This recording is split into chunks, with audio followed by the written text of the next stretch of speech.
iNews Views, December 28th. I refuse to accept the view that mankind is so tragically bound to the starless midnight of racism and war that the bright daybreak of peace and brotherhood can never become a reality. Martin Luther King, Jr. Korea is mulling big changes to its education system. To make it easier for Korean students to join foreign programs during the summer and for foreign students and faculty members to participate in Korea, education authorities are looking into starting the school year in September.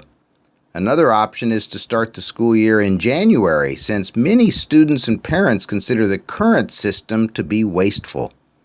Most educators want Korea to stay in line with international trends. Reforestation is underway around the world. During the 20th century, the majority of ancient forests were cut down for commercial logging or to clear land for agriculture, but thankfully, that's being reversed.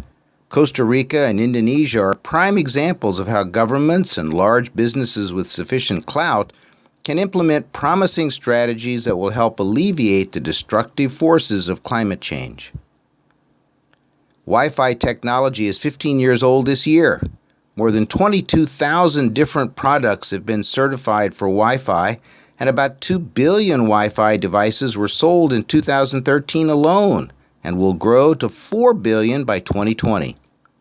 While there have been problems with connectivity in high-traffic areas and security, Korea's SK Telecom and several other providers around the world have implemented Passpoint Network that encrypts data. With the Internet of Things becoming a reality, Wi-Fi will be the technology to enable devices and appliances to communicate efficiently with each other. Atmospheric carbon dioxide concentrations have been measured by satellite, and the highest concentrations are above eastern Brazil, southern Africa, and northern Australia in the southern hemisphere, and eastern China in the northern hemisphere. Scientists believe these hotspots are the result of agricultural fires and land clearing, which are commonly done during spring in the southern hemisphere, and coal-fired power plants in China. Teenagers in the U.S. have begun using e-cigarettes more than traditional cigarettes. Scientists are concerned because this trend is making smoking seem normal again after years of steady decline in the dangerous habit.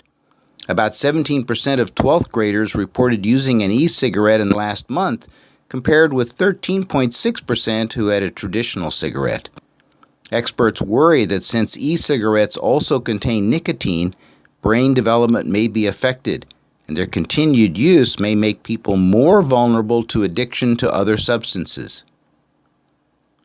South Korea's nuclear power plant suffered a cyber attack that many believe originated from a Chinese city on the border with North Korea. Korean authorities are working closely with China and the FBI in determining the culprit's identity.